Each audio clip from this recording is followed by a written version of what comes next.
এই আপনারা মশলাটা মিক্স করছেন কোন সময়? এই যে আধা ঘন্টা আগে। আধা ঘন্টা আগে? আধা ঘন্টা আবার এটা কাজ করবেন কোন সময়? তাহলে এটা মনে হয় যে খাওয়ার পর করবো, খাওয়ার পরে ছেড়ে দেবো। কেমন মাল মাখলাম তো আর মনে হয় যে একটা সময় মাখছি আর আধা ঘন্টাতে একটা বাজে স্যার। তারপরে একটু দীর্ঘ না, একটা জিনিস খেয়াল রাখবেন আপনারা, আমরা যখন মশলা মিক্স করি সিমেন্ট দিয়ে, এটা মোটামুটি কিন্তু আধা ঘন্টা পর থেকে কিন্তু সিমেন্টের যে কার্যকারিতা আছে কিন্তু শুরু করে দেয়। ঠিক আছে তো আপনারা যে 1 ঘন্টা 1.5 ঘন্টা আগে মিক্স করছেন, এটা আবার আপনারা লাঞ্চ করে তারপরে কাজ শুরু করবেন, এতে কিন্তু আমার সিমেন্টের যে কার্যকারিতা থাকার কথা এটা কিন্তু পুরোপুরি থাকে না। থাকে না।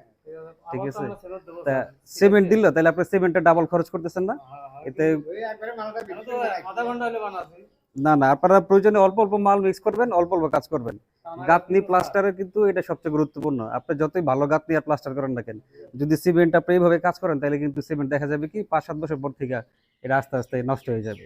আমরা দেখি কিন্তু ওয়াল কিন্তু দেখবেন ড্যাম হয়ে যায়। এটা পানি পড়লেও ড্যাম হয়, না পড়লেও ড্যাম হয়, এর কারণ কিন্তু আপনার এটা মূল কারণ।